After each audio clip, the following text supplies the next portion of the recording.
The ship has already sailed. Reports from AP, just I think today. Well, this is coming from yesterday. U.S. and Iran reported progress on a deal that would clamp down on Tehran's nuclear activities for at least 10 years. So remember, we're not even talking about weapons here because, according to Iran, they're not in pursuit of weapons. They're in pursuit of only the ability to have nuclear power. Their policy is intentionally ambiguous, but the idea, of course, but the notion that it's an established hard fact that they want to weaponize it has never been according established to the by Mossad anybody. in 2012. Yes. There was no indication. Absolutely. And we've had reports from our own intelligence that said the same thing. Of course. And so it's unclear. There's a March 31st deadline for this, so it is obviously still being negotiated. Iran apparently wants, or the U.S. wanted to put basically a 20-year regime of strict controls on how much uranium Iran could enrich. And apparently the Iranians want somewhere around 5. And it seems like the two parties are starting to settle around 10 years. So it's difficult to know at this point, but I mean, you're seeing a concerted effort and simultaneously a failure. The concerted effort is to push ahead with this notion of negotiating with the Iranians. And the failure is this play by Netanyahu and the Republicans to get sanctions in place to scuttle these talks. I mean, this is pretty momentous stuff because a month and a half ago, this could have gone the exact opposite way. A month and a half ago, 2 months ago, we were hearing, it was a month and a half ago, we heard Menendez say, like, President Obama's State of the Union could have been written by the mullahs in Iran or whatever it was he was saying.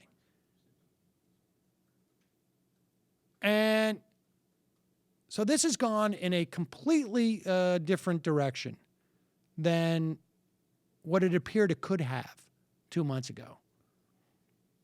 And this will be huge. I mean, if we can strike this deal with Iran, it'll be huge. I mean, I don't know what John McCain will do.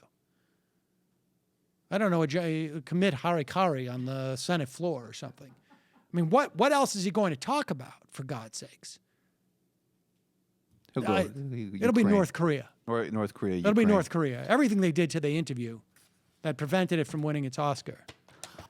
That's what we're going to hear from McCain next. I just think it's very interesting because I think the function of Iran is very similar to Iraq in some ways in terms of lying about the intelligence. But I don't think Bibi has ever even wanted military action against Iran. I think he just wants Iran there as a placeholder to fearmonger and distract. I think there are elements in the Israeli government. There's no doubt in my mind. There are elements. I don't know if he does. He may not. The odd thing about him is that he's relatively cautious. Well, I think also, and that's one of the reasons that they've never actually moved. But he wants it there, always in place to distract. Of course, it is. You have a big boogeyman outside of your borders, and it helps you domestically. That is. What were you saying about? Time. What was the comment you made before the show about the purpose of Israel? And it's their primary. I mean, the primary, I guess, pivot point of Israel in this country is a bulwark. Some type of bulwark against Iranian expansion, whatever that means. And the idea of, there's going to be a huge identity crisis amongst, it seems like to me, a certain segment of the Israelis, certain segment of conservative Israeli support, and the neocons. If Iran no longer becomes this boogeyman that is looking to give our enemies a nuclear suitcase that they can drop off in New York. I mean, I don't know what these people are going to do. They're going to really, honestly, it's going to have to be, they're going to have to turn their attention to Africa, or it's going to be North Korea.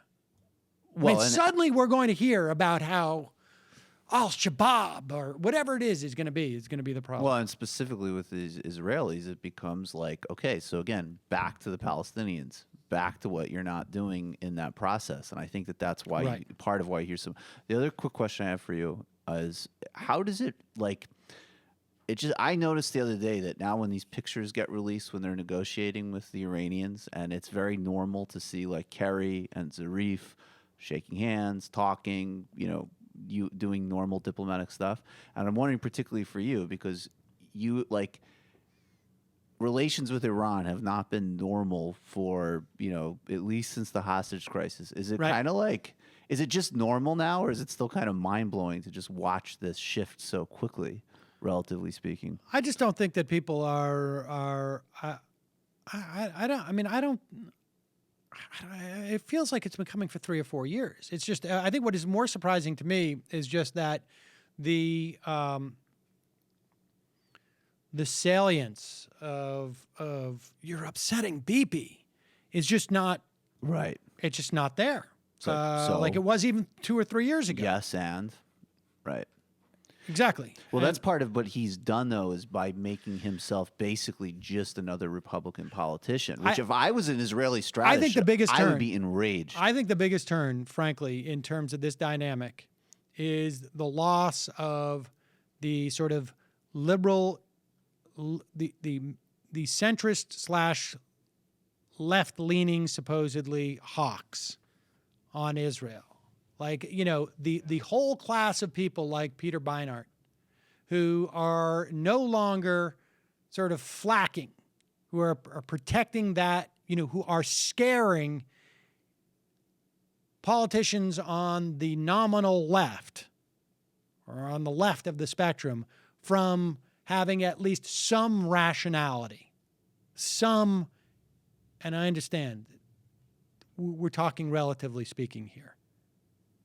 If there was still that cohort of people like Beinart, and I'm just using him He's become because an actual like liberal exactly. Zion, like a genuine liberal Zionist, Yes. whatever you take with that term. Yes, but of those type of flacks, if they still existed, I'm not convinced this doesn't play out in a very different way. If they still existed in the form that they existed before. And maybe J Street has been marginally more successful than people realize, potentially. I don't know if it's J Street is a function of that, but it is. It's in concert with it to a degree. Perhaps.